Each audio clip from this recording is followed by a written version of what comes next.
My colleagues and I understand the hardship that high inflation is causing, and we remain strongly committed to bringing inflation back down to our 2% goal. Price stability is the responsibility of the Federal Reserve. Without price stability, the economy does not work for anyone. In particular, without price stability, we will not achieve a sustained period of strong labor market conditions that benefit all. Inflation has moderated somewhat since the middle of last year. Nonetheless, inflation pressures continue to run high, and the process of getting inflation back down to 2% has a long way to go. A quem os juros estão surpreendendo? No Terraço Cast de número 372. A abertura inicial é Jerome Powell, chairman do Fed, na coletiva de imprensa após a decisão recente do FONC.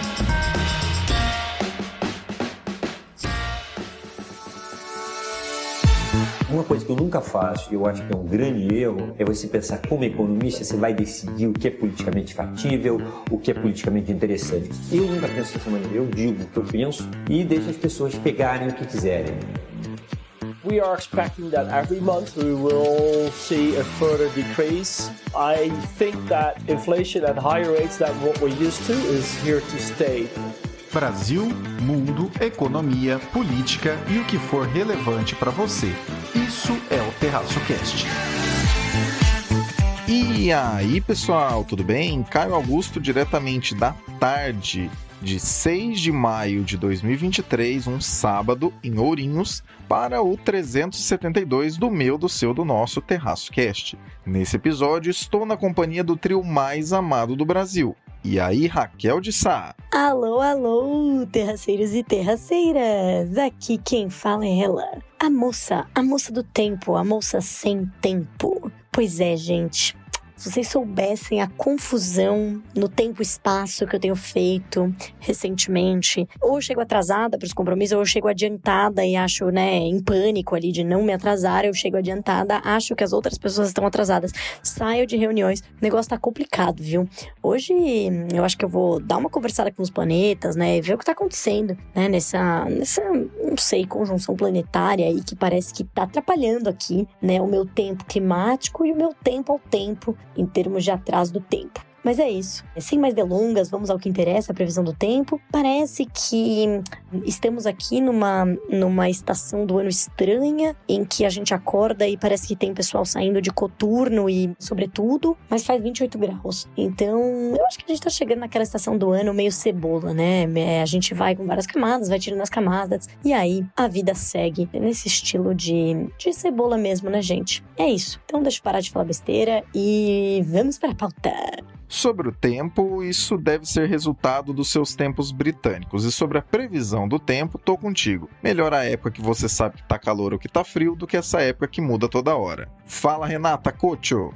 Oi, Caio! Oi, Raquel! Oi, Fernanda! Oi, terraceiros! Tudo bem com vocês? Aqui é Renata Cocho falando da Califórnia e, como sempre, trazendo o boletim internacional para vocês. Essa semana eu tenho uma novidade para contar para vocês. É a primeira vez que eu estou fazendo o boletim internacional como oficialmente cidadã americana. Então, nessa semana, na segunda-feira, eu finalmente consegui a minha cidadania. Então, agora eu sou oficialmente gringa. Então, nós temos aqui uma correspondente internacional oficialmente gringa que vai, inclusive, poder votar nas próximas eleições aqui dos Estados Unidos. Inclusive, eu já me registrei para votar. Então, aí nas próximas eleições, a nossa correspondente internacional aqui do Terraço, eu no caso, irei votar também para presidente, para deputado, para senador, enfim, todas essas coisas que teremos aqui o ano que vem. Faremos uns boletins internacionais assim mais pessoais, digamos assim. Então eu vou contar para vocês hoje no boletim internacional, que a gente resolveu fazer uma coisa um pouco diferente, assim, especial, contar um pouco como é que foi esse processo de cidadania. Não sei se alguém,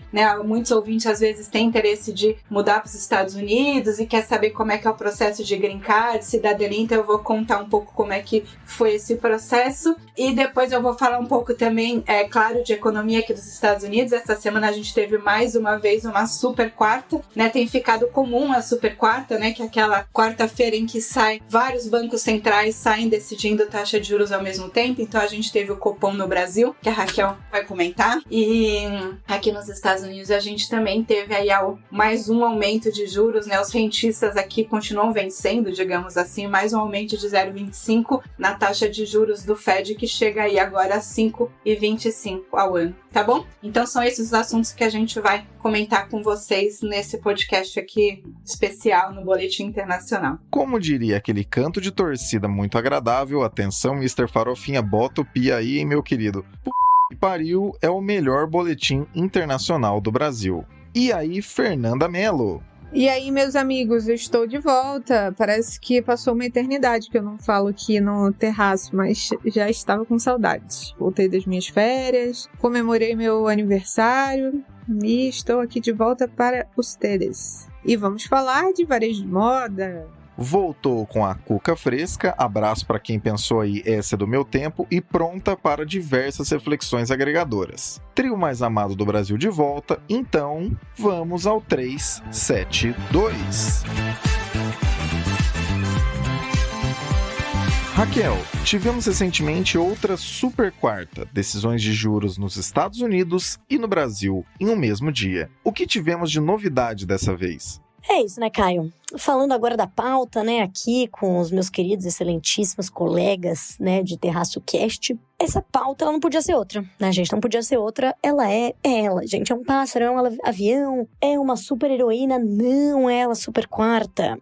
A super quarta que recentemente eu descobri que é junto, né, que não é, eu escrevia super traço quarta ou super espaço quarta, mas fiquei sabendo que é super quarta tudo junto e misturado. Então a gente tem aí essa super quarta. Por quê, gente? Por que super quarta? Ela não tem nada de super, ela não é um dia especial, foi apenas dia 3 de maio, não é feriado, infelizmente, tá? Mas foi o quê? Foi um dia de decisão de política monetária, né? E por que ela é super? Porque ela teve decisão de política monetária aqui no Brasil e também lá nos States. E essa semana é uma super semana, né? Porque vai ter decisão de política monetária também, né? Na Europa, por parte do Banco Central Europeu. Mas eu vou contar aqui pra vocês sobre o Brasil e os Estados Unidos, né? O que a gente teve? Começando pelos Estados Unidos. O FOMC, né? FOMC para os chiques, ele decidiu, para surpresa de 0 pessoas, elevar a taxa básica de juros lá nos Estados Unidos, os Fed Funds, para 5,25%. Então eles ficaram ali naquele range, né, de 5,25, porque eles têm uma meta ali, né, que é um espaço, né, um intervalo entre 5 e 5,25% ao ano. Mas a reação do mercado foi negativa. Por quê? Porque apesar de surpreender um total de 0 pessoas, a gente viu ali um recado do Fed de que, pô, legal, estamos aqui subindo, não devemos mais subir, então provavelmente essa será a nossa última alta, porém, né, podem tirar o cavalinho de vocês da chuva, que não vai rolar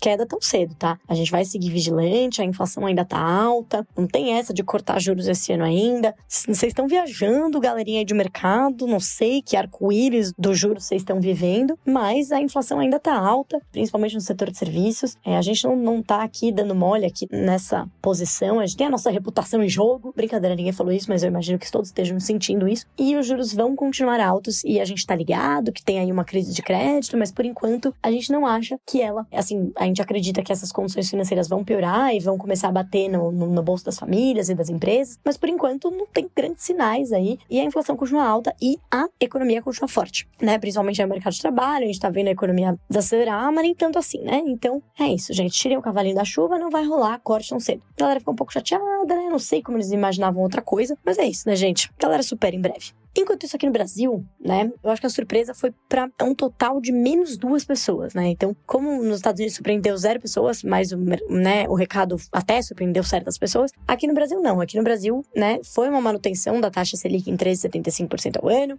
como esperado. O recado, né, o comunicado do Copom veio bem em linha com o último comunicado do Copom, né? Então, assim, neutro, né? Porque o último foi considerado rock, foi, mas porque é sempre em comparação às últimas comunicações. E as últimas comunicações do Banco Central, né, foram mais bem nessa linha. Então, o que o Banco Central falou? Falou, olha, tá rolando ali, né, a gente tá vendo, o cenário internacional tá complicado, né, tá rolando aí essa crise, tal crise bancária, os bancos centrais, né, dos países desenvolvidos ainda estão subindo juros, ainda tem uma inflação persistente, então tem risco, tá rolando risco, mas pelo menos aqui o contágio que a gente vê no nosso sistema, né, no nosso sistema bancário e no nosso mercado de crédito parece limitado, mas vamos seguir de olho. Então, assim, cenário global tá ok, não mudou muito, ok? Já aqui no Brasil, a gente tá vendo que o quê? A inflação, ela continua acima da meta do Banco Central. Quando a gente olha para os bens, para os itens, né, a inflação de itens industrializados, né, de bens principalmente, ela tá bem ok. Teve principalmente a inflação no atacado, né? A gente vê ali que, poxa, com a melhora, né, na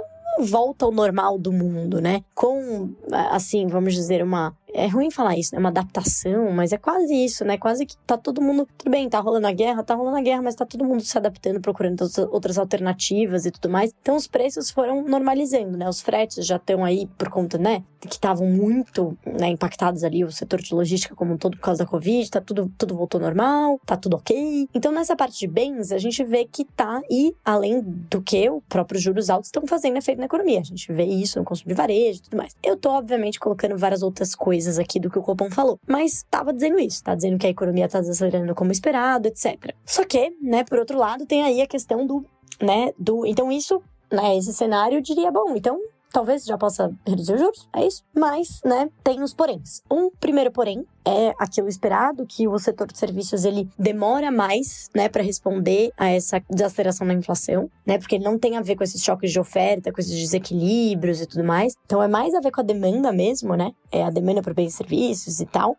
E a atividade ainda resiliente, o mercado de trabalho, né, a gente viu os últimos dados aí de CAGED, né, que a gente falou, inclusive aqui, né, até da própria PNAD, então trazendo assim que o mercado de trabalho tá resiliente, teve gente inclusive saindo da força de trabalho, o que colaborou para a taxa de desemprego cair. Então assim, galera, quando a gente olha a renda das famílias, a renda real, ela tá subindo, né, porque a inflação tá caindo, relativo, né, o que ela tava antes. Então tem essa questão, tem essa pressão ainda sobre o setor de serviços que é mais resiliente, demora mais para responder, né? Porque aquela história já disseminou sobre a economia, quando o preço de tudo estava subindo, tomate, petróleo, etc., né, gasolina, e a galera do serviço falou, não, eu vou colocar isso no meu preço, vou colocar isso no meu corte de cabelo, vou colocar isso aqui, né, no meu serviço, que não tem nada a ver com tomate, mas que se tudo continuar subindo, é a escolha que eu tenho, né, porque afinal de contas eu como tomate. E eu ando de busão ou de carro, enfim, é isso, é o que tem, né? Então, essa segunda pernada do controle da inflação continua aí. E o recado tá bem parecido com o que tava na última reunião. E aí eles trouxeram, bom, falando de fiscal, né?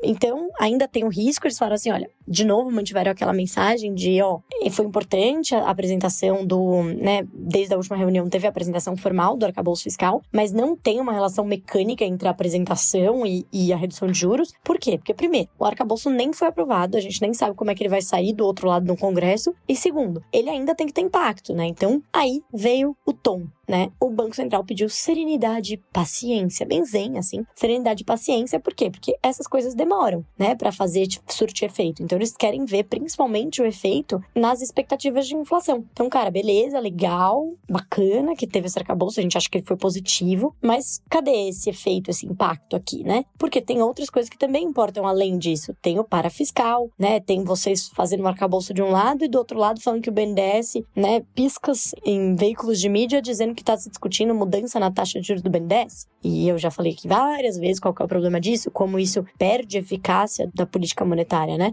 Então, assim, estamos de olho, não é automático. E, gente, tenham calma e paciência, né? Tenham serenidade, é tipo keep calm, né? Se eu pudesse colocar uma imagem, eu colocaria aquela mensaginha que ficou na moda um tempo, keep calm and wait for it. Wait for it, wait for convergence to the target path, né? Seria isso. Então, dá uma esperada aí que vai rolar. Então, quando que vai rolar? Provavelmente aí no fim do ano, mas o Copom não falou nada. O Copom só falou, né? Aí ele deu um recadinho ali no final, né? Falou assim, olha, gente, a gente tá pedindo serenidade e paciência. E tinha aquela frase, né, que foi bem polêmica na última adesão do Copom, que é tipo, e o Copom não vai hesitar em subir de novo as taxas de juros, né? Se for o caso, e aí todo mundo no governo ficou puto, né? Que isso, é um absurdo. Mas eles colocaram ali, por mais que isso não seja o cenário base. Então deixaram claro que não é o cenário base, não acham que precisam subir os juros, mas que se precisar, eles estão ali firmes e fortes. Então é isso, gente. Um recado neutro, porém continua sendo duro, aqui do nosso Banco Central. E tirem o cavalinho da chuva do Banco Central americano. Para já começarmos o comentário com os dados dessa super quarta e também da decisão do Banco Central Europeu, alta no Fed de 25 basis points, aqui no Banco Central do Brasil estabilidade e no BC Europeu alta de 25 basis points nas 3 taxas referenciais. Já falamos um pouquinho sobre essas 3 taxas em episódios anteriores. Maratona aí que você não irá se arrepender. Sobre a decisão no Tio Sam, a grande surpresa está no fato de que, diferentemente do que ocorreu no pós-crise de 2008 e acontecia até poucos trimestres atrás, a decisão não está de olho em balanços de empresas, principalmente as do setor bancário. Como bastante discutido e apresentado até mesmo na vinheta do episódio 364, excepcionalmente mais longa, mas que conversa com uma pessoa que começou a participar do FED pouco antes da crise de 2008, falando sobre a missão do Banco Central. Muito interessante essa vinheta. O Banco Central americano tem como missão buscar a estabilidade nos preços e no mercado de trabalho. Atualmente, mesmo que com menor pressão, os dois estão pressionando bastante ainda. A meta de inflação é de 2% e a inflação está em 5%, mais do que o dobro. E o mercado de trabalho está abaixo do natural, ou seja, cada contratação adicional custa mais do que anterior. E isso pressiona salários e, consequentemente, a inflação. Não se trata de bondade ou maldade, mas de cumprimento da missão. Aqui no Brasil, temos uma situação um pouco menos pressionada nos alvos do Banco Central, mas uma pressão política e empresarial cada vez mais presente. Levando em consideração a meta atual de inflação, estamos nos aproximando dela agora, mas as pressões dos próximos períodos indicam que essa estabilidade não dura tanto ao longo do tempo. E, pelo lado do mercado de trabalho, ainda estamos também abaixo do nível natural, que hoje é cerca de 10,5%, de acordo com os dados de uma pesquisa recente do INSPER feitos pelo economista Vitor Fâncio. Abraço para o Vitor Fâncio, meu querido amigo. E sobre o Banco Central Europeu, o recado foi um pouco mais incisivo a respeito do nível de preços especificamente. Para se ter uma ideia, já no primeiro parágrafo do comunicado estão as seguintes duas frases. Perdão aí o eventual inglês um pouco enferrujado, mas vamos lá. The inflation outlook continues to be too high for too long.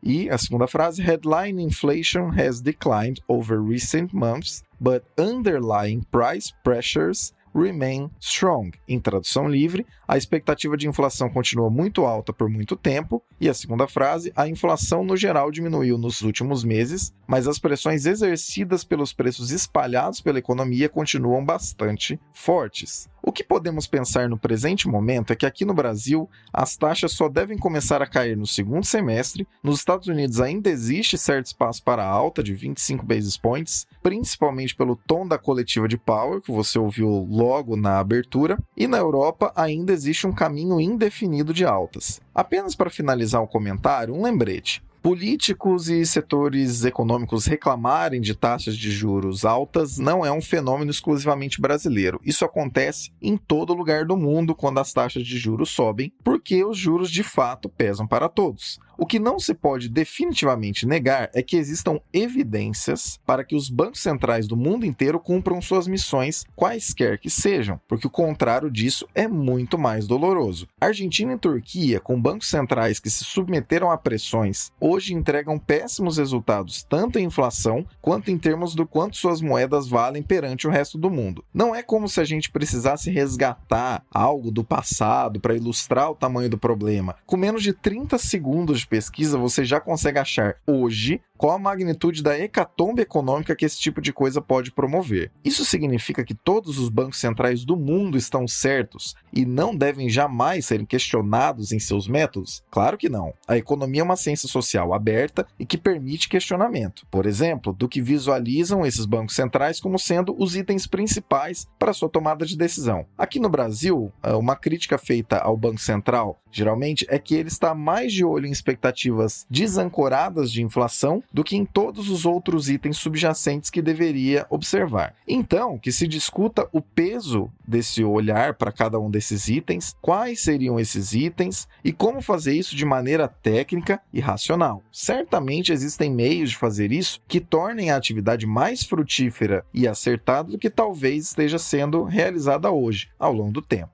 Agora, entre isso e baixa aí o juro porque tá ruim para o meu setor, para minha carteira de investimentos ou para minha popularidade política, existe um abismo perigoso. É preciso saber que, para além de tudo, os porquês dos níveis conjunturais do tempo presente e estruturais ao longo da história de juros acontecem nos países. Fiquem aí com o spoiler do próximo episódio especial, o 373, que falará com detalhes sobre isso com foco no Brasil. Que os bancos centrais do mundo sigam com o foco mais em entregar os resultados que deles esperamos do que cedendo a pressões de quem quer que seja. Porque, reforço, a tragédia econômica que vem de ignorar isso está a segundos de pesquisa no Google, Bing, ChatGPT ou onde você quiser verificar nesse exato momento.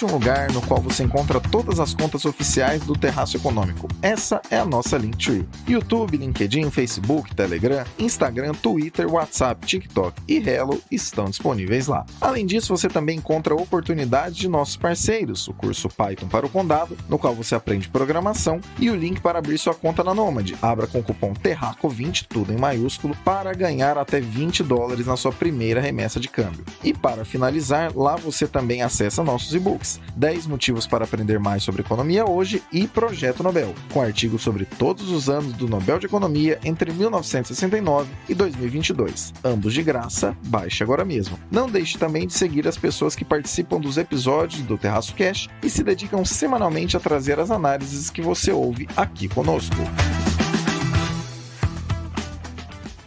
Renata, traga para nós o Boletim Internacional.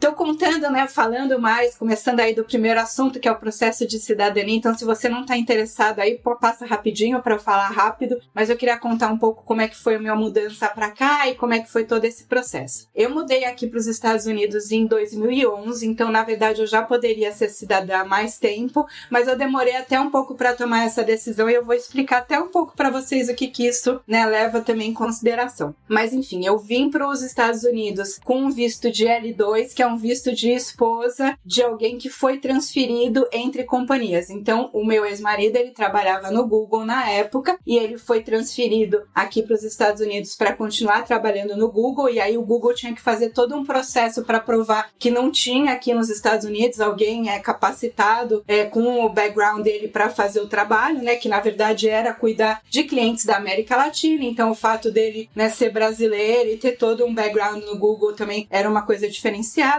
Enfim, o Google fez essa prova, então a gente veio para cá com esses vistos. E quando você vem, tem várias formas de vistos que você pode vir. Esse visto de transferência entre companhias é um visto assim que é um pouco melhor, digamos assim, especial, porque ele já considera uma intenção da pessoa querer ser um residente permanente. Então, se você vem com visto de trabalho normal, que é o visto B1, B2, a empresa traz você, mas ela não precisa provar que você é essa pessoa especial, que só você pode fazer esse trabalho. Se você vem patrocinado dessa maneira, você precisa passar mais tempo para conseguir dar entrada no Green Card. Enquanto que se você vem com esse visto entre companhias, que foi o meu caso, já poderia dar entrada com o Green Card meio que imediatamente, mas a gente não fez isso porque a nossa ideia nem era ficar tanto tempo aqui, a gente veio com uma ideia de ficar só 3 anos e voltar para o Brasil, então a gente não entrou com esse processo. Enfim, aí quando você... E aí tem vários outros tipos de visto, né? Você pode vir como um investidor também, né, que é aquela, se você faz um investimento grande, acho que é $500 mil nos Estados Unidos, você tem esse visto de investidor. Você também pode vir com estudante, depois pegar o Green Card. Você também pode vir como, tem um tipo de visto que chama de pessoas extraordinárias. Então, se você é uma pessoa famosa, um artista ou um jornalista muito conceituado, enfim, alguma pessoa de renome, um grande cientista, um grande médico, enfim, alguma pessoa assim que os Estados Unidos veem como, né, uma pessoa com um potencial extraordinário, digamos assim, você também pode dar entrada nesse pedido de visto aí, que também tem esses benefícios aí de você já poder entrar com o Green Card direto, que nem foi o caso dessa transferência entre companhias, que foi o meu caso. Aí depois que você entra com o Green Card, você, depois de 5 anos com o Green Card, você pode pedir a cidadania. Então, se você é considerado um residente permanente nos Estados Unidos por 5 anos, você pode dar entrada no pedido de cidadania. E esses 5 anos é 5 anos líquido nos Estados Unidos. Então, você tem que descontar tudo quanto é viagem que você fez internacional, porque o tempo que você estava fora dos Estados Unidos não conta. Então, depois que você passou 5 anos inteiros nos Estados Unidos, né, líquidos, digamos assim, você pode entrar com o pedido de cidadania. E aí você entra com o pedido de cidadania. Qual que é a diferença do Green Card para a cidadania? Bom, o primeiro que o cidadão pode votar, né, tem todos os direitos de cidadão, depois pode querer aposentadoria, enfim, né, ter acesso ao sistema de saúde dos cidadãos. Então você tem alguns benefícios de ter a cidadania americana, além do direito ao passaporte americano também. E qual é o desvantagem, digamos? A desvantagem é que você passa a ser obrigado a pagar imposto nos Estados Unidos para sempre. Então, se você é um cidadão americano, você, não importa se você está morando no Brasil, sei lá, se eu voltar a morar no Brasil, por exemplo, eu querer morar em outro país, em Portugal, vamos pensar assim, eu tenho que continuar declarando imposto de renda aqui nos Estados Unidos todo ano. Se eu não fizer isso, eu tenho que abrir mão da cidadania. Então, até a pessoa, né, o Eduardo Saverin, que fundou o Facebook com o Mark Zuckerberg, ele abriu mão da cidadania americana, né, e foi morar em Singapura porque ele não queria mais pagar imposto como americano. Então, você tem essa possibilidade, digamos assim. Mas se você é cidadão americano, não importa onde você está morando, você tem que continuar declarando. Isso não é assim para todos os países, inclusive não é para o Brasil. Então, quando eu saí do Brasil e vim morar aqui nos Estados Unidos, eu consegui dar a saída permanente da Receita Federal, dizendo assim, olha, eu não estou morando mais no Brasil, eu estou morando em outro país, então eu estou declarando a meu imposto de renda em outro país e não preciso declarar no Brasil. Eu só declaro no Brasil como um estrangeiro. Então, por exemplo, se eu tenho algum imóvel, aluguel de imóvel, então eu tenho uma casa que está no Airbnb, por exemplo, eu declaro como estrangeiro porque eu dei a saída definitiva do Brasil, entendeu? Faz sentido, assim? Então, mas nos Estados Unidos não funciona assim. Bom, então por isso que você tem que pensar o custo-benefício. Qual é a desvantagem do Green Card? É que você tem que ter desvantagem, enfim. A característica do Green Card é que para você ser considerado residente permanente, você tem que morar pelo menos 6 meses por ano nos Estados Unidos. Então, você não pode ter o Green Card e simplesmente ir mudar e morar em Portugal e continuar usando o Green Card. Não funciona assim. Para você ter o Green Card legalmente, você tem que estar morando nos Estados Unidos pelo menos metade do tempo do ano. Bom, então o meu Green Card estava para vencer e aí eu precisava definir se eu queria renovar o Green Card ou se eu queria aplicar para cidadania, e a diferença, como eu falei, é essa, né? Você tem os benefícios de ser cidadão, mas você também tem o custo que é ser um pagador de imposto nos Estados Unidos para sempre. Eu pesei essas questões e resolvi aplicar para cidadania. Então, aí você faz uma aplicação, né? Tipo, você não precisa de advogado nem nada, você entra lá no site, manda os seus documentos e aí eles agendam uma entrevista, e nessa entrevista você tem que estudar, assim, sobre a história dos Estados Unidos. Eles te dão 100 perguntas para você saber. Então, assim, né, desde coisa bem simples, sei lá, quem foi o primeiro presidente dos Estados Unidos, ou quando é que foi a declaração de independência dos Estados Unidos, até coisa mais específica, que é saber, assim, tipo, o nome do seu deputado distrital, que é o seu representante lá na Câmara dos Deputados, ou quantos deputados tem, ou alguns detalhes, assim, mais específicos, quem era o presidente dos Estados Unidos durante a Primeira Guerra Mundial. Enfim, são questões meio básicas da história dos Estados Unidos, de como é que funciona o sistema político. Então, quantos ministros tem na Suprema Corte, por exemplo, algumas perguntas assim, achei bem interessante. Você faz essa entrevista e aí, se você passando na entrevista, eles também querem saber, né, todas aquelas perguntas de sempre, se você já participou de alguma instituição terrorista, se você já foi para Cuba, se você, né, já participou de algum partido comunista, coisa assim. Fazem aquela... Até engasguei agora. Se fazem essas perguntas aí pra gente básica, e aí você é aprovado, você vai lá, jura a bandeira e tal, e bonitinho, e ganha um certificado, e a partir daí você passa a ser então cidadão dos Estados Unidos. Então agora a representante aqui do terraço é uma gringa oficial. Então, falando aí mudando de assunto radicalmente, falando de política monetária, né? O Fed essa semana aumentou mais uma vez a taxa de juros para 5,25, aumentou mais 0,25, né? É o maior nível da taxa de juros desde 2007, né? Naquela época lá da crise bancária. E disse que não acontecendo mais nada, né, não tendo nenhum acontecimento fora do esperado, esse deve ser o último aumento de juros. O mercado na hora reagiu bem, a bolsa começou a subir e tal, mas depois teve a entrevista, né, do Jerome Powell, que explicou que não era para tanto otimismo,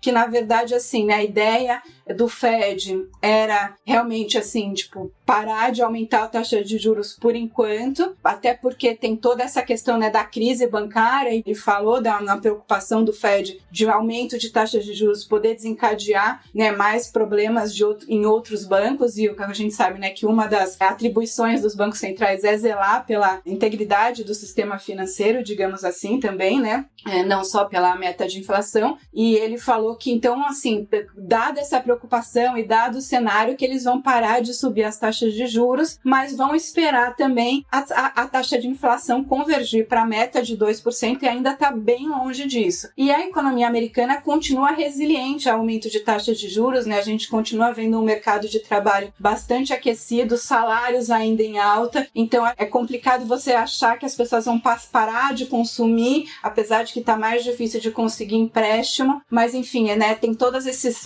Toda vez que sai algum número da economia americana, a gente fica meio em dúvida porque são sinais meio trocados, porque a gente ainda vê um mercado de trabalho aquecido, com salários em alta, mas a gente já vê aí alguns problemas não só nos bancos, mas com um aperto no crédito. Então vamos ver aí como é que a economia reage, como é que os preços vão convergir para essa meta. Mas enfim, esse balde de água fria, digamos assim, foi que acho que o mercado meio que achou que não ia subir mais e de repente ia começar a cortar mais rápido, mas acho que a ideia do Fed, olha, já está muito alto, começou a dar problema no mercado financeiro aí, então a gente vai parar de subir para ver o que dá, mas ainda isso pode levar até mais tempo para a gente começar a cortar, porque a gente vai querer ver essa inflação aí convergindo para a meta, ainda está bastante longe disso. Então, vamos ver, né, ainda aqui também nos Estados Unidos, né, a mesma polêmica do Brasil, né, os agentes políticos querendo uma taxa de juros menor. Aqui nos Estados Unidos também tem uma discussão semelhante com a do Brasil com relação ao teto da dívida, né, o Biden está querendo aí negociar com o Congresso uma forma de furar o teto da dívida dos Estados Unidos aqui, porque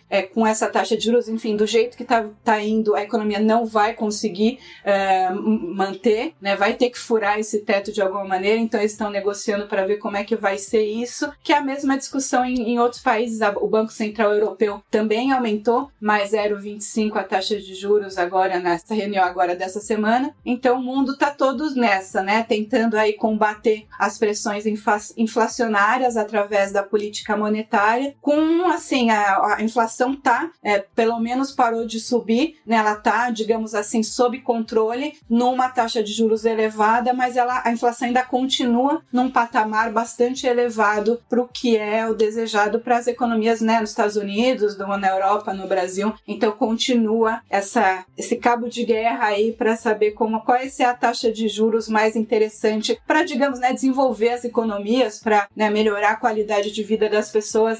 Assim, né, porque a gente sabe, né, o imposto inflacionário é uma paulada também nas pessoas mais pobres. Então, né, existe esse cabo de guerra aí de quanto de inflação ou quanto de taxa de juros é uma medida ideal para cada economia, e a gente vai tentando ajustar, e a gente, né, nosso papel aqui é só comentar. Tá bom? Quando a Renata comentou comigo sobre a ideia de trazer ou não para cá o processo dela de cidadania americana, pensei até que ela estava brincando ou sendo retórica, porque de fato existem pessoas que nos ouvem que cogitam essa possibilidade. Então, na prática, ouvir aqui pode abrir um pouco a cabeça para esses caminhos, até mesmo ativar alguns cliques mentais para tomar certas decisões. É claro que se você for tomar uma decisão dessa magnitude, terá de pensar em mais itens e procurar mais informações, mas esse breve guia, esse breve relato também apresentado aqui pela Renata pode te ajudar, ou ajudar alguém que você já ouviu falar que queria tomar esse caminho, e aí você poderia mandar esse episódio para essa pessoa. E para você que não tem esse interesse, pelo menos nesse momento, você já sabe que o Boletim Internacional terá acesso a coisas que, possivelmente, só se você tiver uma amizade morando nos Estados Unidos, teria a possibilidade de saber. Com as eleições chegando por lá, por exemplo, pensa aí na agregação de valor que terá continuar ouvindo este podcast, modéstia à parte de todos nós da equipe, é claro. A respeito da decisão do Fed, a Renata trouxe uma informação importante e nova.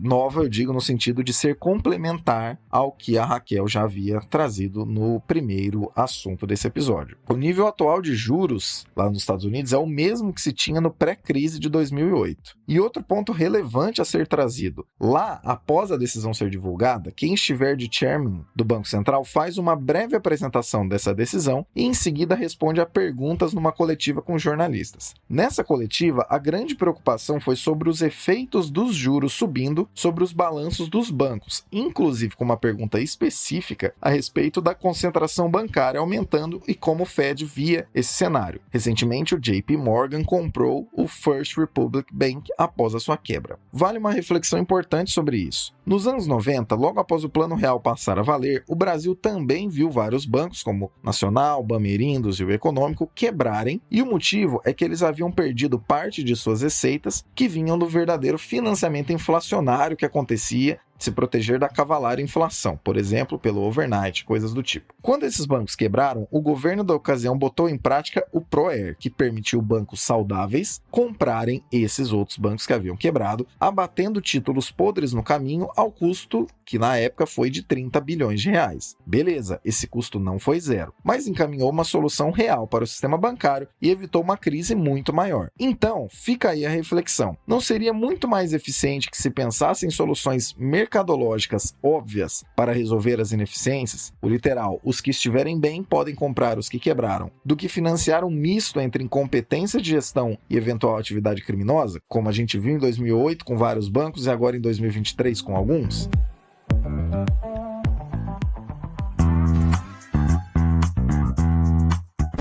Antes de encerrarmos o Boletim Internacional, um recado muito especial que todos estávamos ansiosos para trazer a vocês. Melhor breaking news em muito tempo. Vai lá, Renata! Olá, terraceiros, tudo bem? Aqui é a Renata falando da Califórnia e o Caio pediu para eu fazer aí uma gravação especial rapidinho para vocês, para dar aí uma boa notícia, né? Uma emergência, uma desemergência, digamos assim, né? E ele falou em nome dos velhos tempos do Corona News, né? Quando eu fazia aí o boletim do Covid para vocês. Então, essa sexta-feira, né? A gente gravou o podcast ontem, mas na sexta-feira a OMS anunciou o fim da emergência da pandemia do Covid-19. Na verdade, assim, a pandemia oficialmente continua assim como continua até hoje a pandemia de HIV, mas a OMS tirou a emergência, né, que tinha sido colocada ali em janeiro de 2020. Isso significa que algumas restrições do Covid-19 devem cair, né? Por exemplo, aqui nos Estados Unidos ainda exigia o passaporte, né, a identificação de vacinação para as pessoas que estavam vindo, os turistas que estavam vindo para cá. Até teve toda essa polêmica em relação à carteira de vacinação do ex-presidente Jair Bolsonaro. Então, essa restrição deve cair. O CDC, né, que é a Anvisa daqui, deve parar de controlar, por exemplo, quantos casos positivos, qual o percentual de testes positivos, enfim. Alguns controles que são colocados no momento de emergência de pandemia devem cair, né? No Brasil, por exemplo, máscara em voos, né? Isso já tinha caído. Quem sabe não cai também o cardápio em QR Code, né? Porque isso aí, eu não sei o que vocês acham, mas assim, das coisas que ficaram da pandemia, eu acho que a parte que realmente não funcionou é o cardápio em QR Code. Por outro lado, eu acho que o desembarque, né? Quem anda de avião deve ter percebido que esse negócio que eles fizeram de desembarcar por fileiras, não levantar todo mundo ao mesmo tempo quando o avião chega, é uma coisa que funcionou. Se dependesse de mim, continuaria para sempre uma maneira mais educada e civilizada de sair dos aviões. Mas vamos ver o que fica e o que não fica. Tá bom? Mas era isso, uma ótima notícia, né? Eu acho que passa na cabeça de todo mundo, né? Tudo que a gente viveu nos últimos 3 anos, né? Quando começou a pandemia, a gente tinha a ideia que ia ser uma coisa mais rápida, que ia durar algumas semanas ou poucos meses. O negócio se estendeu. Até, na minha opinião, essa emergência já era para ter sido tirada há algum tempo, mas de qualquer maneira, né? Ainda tem gente morrendo de Covid. A OMS, pelo número que os países divulgaram, a gente teve cerca de 7 milhões de mortos pelo Covid-19, então um número absurdo, e a OMS estima que esse número pode ser até 3 vezes maior se a gente considerar aí os números que não foram divulgados, o que foi escondido, e não só isso, né? Mortes indiretas também com relação ao Covid, né? Que às vezes as pessoas não morreram especificamente do Covid, mas por causa da pandemia, por exemplo, atrasou um diagnóstico de câncer durante a pandemia, a pessoa acabou falecendo por conta disso. Então, realmente foi uma tragédia de saúde a maior que a gente já viveu, eu espero aqui, né, batendo 3 vezes na madeira, que seja a pior que a gente ainda vai viver. Mas é isso, eu queria vir aqui, o Caio pediu e eu achei importante vir dar essa boa notícia pra vocês, tá bom? Então é isso, agora, em definitivo, até semana que vem. Beijo e até lá. A respeito do fim da emergência pandêmica, dedicamos esse pedaço do TerraçoCast 372 à memória de todas as pessoas queridas que se foram durante esse período e também à saúde de todos nós que seguimos, apesar de todos os pesares. Cuidem da saúde, pessoal. Esse é o nosso bem mais precioso, aquele que mais faz diferença e que, sem ele, nada mais irá fazer sentido. Saúde, queridos e queridas. E, tal qual diz aquela canção do atual septuagenário Lulu Santos, não há tempo que volte, amor. Vamos viver tudo que há para viver, vamos nos permitir.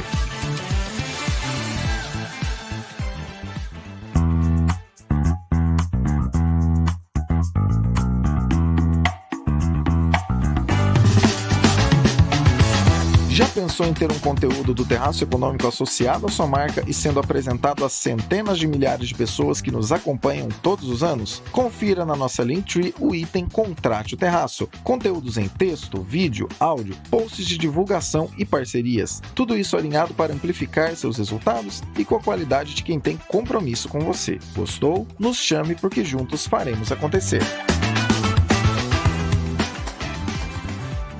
Fernanda, estariam empresas de fast fashion como a Shein fadadas ao declínio em função de condições macroeconômicas? Olha, Caio, eu estava ausente, pelas minhas férias do meu aniversário agora no final de abril, mas eu acompanhei toda a discussão sobre a taxação da Shein e de outras gigantes chinesas. A gente sabe que esse é um assunto que ficou politicamente muito polêmico aqui no Brasil, mas é uma particularidade muito nossa aqui do nosso país. Eu não quero entrar nesse aspecto hoje, porque a gente já falou outras vezes aqui no TerraçoCast sobre como as companhias internacionais buscam uma forma de conciliar esse nosso alto imposto de importação com a produção, trazer a produção aqui para dentro do Brasil, mas esse não é o ponto de hoje. O que eu queria conversar com vocês hoje é sobre a possibilidade dos dias de glória da Shein estarem passando. E eu já consumi bastante da Shein, então posso dizer com propriedade que o serviço deles te deixa muito atraído, muito imerso. Eles têm uma gamificação de pontos que geram desconto, é quase uma rede social de compra. E tem utensílios de casa, papelaria, que são meus pontos fracos, mas a gente sabe que, sem dúvida, eles são muito fortes na venda de vestuário. E depois de anos e anos de crescimento explosivo, especialmente durante a pandemia, que as pessoas começaram a comprar online e eles já estavam mega preparados para isso, a Shein teve uma drástica queda das vendas, especialmente a partir do ano de 2022. E numa economia em desaceleração, como a gente está vendo agora, as pessoas naturalmente vão gastar menos com o que elas podem. Então, para muita gente, roupa é um ponto aí do orçamento que pode ser jogado para frente. Então, naturalmente, isso seria esperado dentro de um movimento cíclico da economia.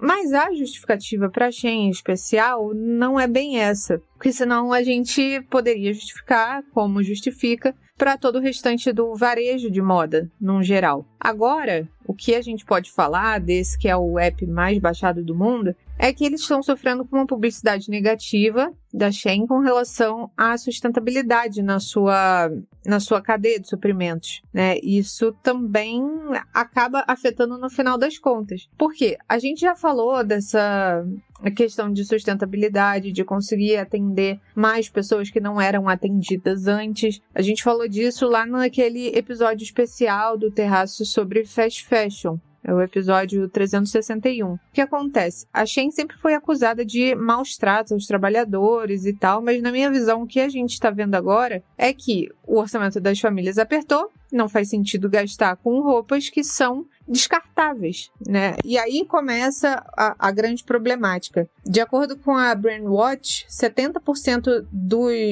das conversas que existem online, que eles conseguem rastrear sobre a Shein, ou seja, a percepção que as pessoas estão tendo e estão dialogando sobre a empresa, tem sido negativa. Ou seja, tem sido cada vez pior a experiência que a pessoa tem ao comprar uma roupa deles. Então, a pessoa compra uma roupa, percebe que ela não dura, às vezes, 1 ou 2 usadas, e aí acaba se desfazendo e tal. A gente consegue ver dados de roupas sendo enviadas para brechó e, enfim, um grande descarte de roupas, o que não é muito legal. E as pessoas cada vez mais têm comprado também pela percepção que eles têm do negócio, E nisso, o valuation da Shein foi de 100 bilhões de dólares para 64 bilhões. De acordo com relatórios do mercado, a Shein agora vem buscando 3 bilhões de dólares em novos financiamentos para tentar realavancar, A gente acompanhou aqui no Brasil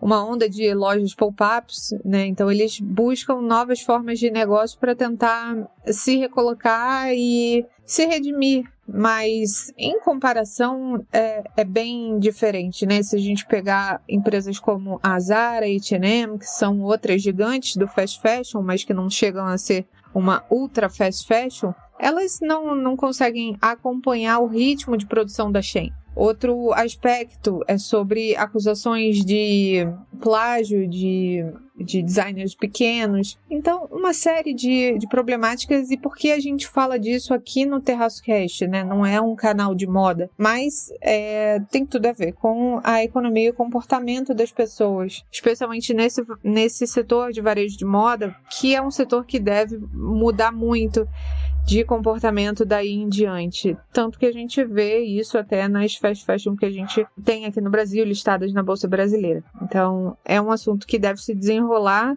com um conflito aí, de trazer acessibilidade a peças para diversas pessoas e diversos bolsos, mas também indo na contramão do ESG. Então, vamos acompanhar, né? Existem negócios que acabaram disparando em crescimento durante a pandemia por motivos específicos relacionados a agora todo mundo está em casa ou pelo menos mais passível a comprar online. E que agora começaram a entender que, no fim do dia, muita gente gosta do presencial mesmo, de experimentar e tudo mais. Unindo esse aspecto ao momento atual, em que uma desaceleração global econômica está em curso, assim como o aumento de juros que acaba tornando tudo mais caro, sem falar da taxação adicional feita em muitos cantos do mundo, que mistura uma necessidade de fazer caixa com proteção de setores domésticos e tudo mais. Diríamos que o cenário para empresas como a Shein, ou Shein, do jeito que você quiser falar aí, né? Estamos aqui abertos, espero que vocês saibam de qual empresa estamos falando. O cenário para empresas como a Shein ou Shein não é o mais ensolarado possível. Em todo caso, fica aí a pequena provocação ao nosso setor nacional de moda. Se a Shein irá sobreviver no longo prazo ou quebrará como aconteceu com a também chinesa Forever 21, não sabemos, mas certamente vale muito mais que se pense em como adaptar a um mundo mais caro com pessoas menos passíveis a consumir o que você vende, do que simplesmente não mudar absolutamente nada e a partir disso apenas reclamar. Estou fechando minhas lojas, o que será que o governo vai fazer por mim? Protecionismo pode parecer confortável, mas não muda o não atendimento de demandas e nem a ineficiência operacional. Ops, comecei falando do setor da moda e aparentemente esbarrei em uma infinidade de outros setores. Levando em conta que esse episódio discute quem se surpreende com o atual cenário de juros no mundo todo, apesar do cenário dar as respostas, se você ouviu até aqui, me manda em alguma das minhas redes sociais, em todas elas estou como Caio AUGSTOR, aquele emoji da dúvida, aquele que a pessoa está segurando a cara com a mão, sabe? Que se fosse para traduzir uma rápida expressão seria: ué, abraços para quem enviou o emoji solicitado no episódio 371. José de Souza, pelo Instagram, tá aqui seu abraço, meu querido. Quer seu salve aqui? Só seguir essa regra que acabamos de te contar. Episódio dedicado à memória de Pedro Henrique Lopes, que deixou há 4 anos essa existência terrena, no dia em que esse episódio foi ancorado, 6 de maio de 2019. Você nunca será esquecido, meu irmão.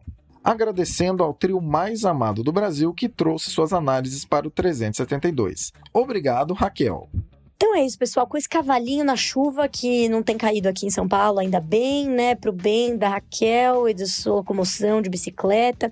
É isso, gente, se você for, e aí eu acho que vale um recado aqui, né, nesse final, se você estiver ouvindo o Terraço Cast até esse momento, e você for, ou conhecer algum revendedor de bicicletas, né, pessoa que aluga bicicletas elétricas, pessoa que gosta de bicicletas e quer dar presentes para pessoas que andam de bicicletas, falem comigo, porque eu me locomovo de bicicleta para todo canto. Então é isso, gente, estou aqui aguardando recebidos, não tenho recebido nenhum nessa vida, só recebido de uma certa onda de zica dos planetas, mas é isso, vamos todo mundo ajudar aí a Raquel a ter recebidos bicicleteiros ao invés de zicas planetárias. Muito obrigado, Renata.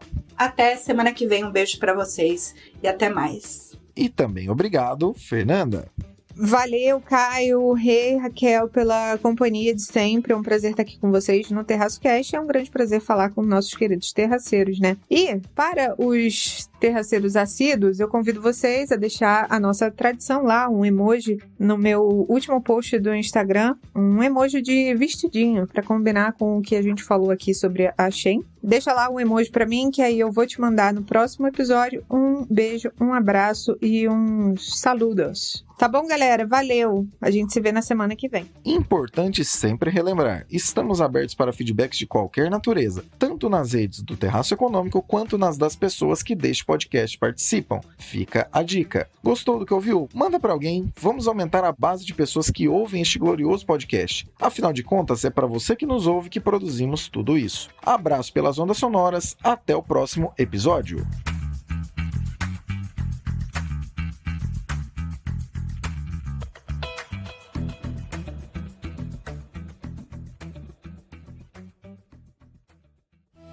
Este episódio foi editado por Atelas, soluções em áudio para podcasts. Encontre a Atelas nas redes sociais. É só buscar por @AtelasEdição.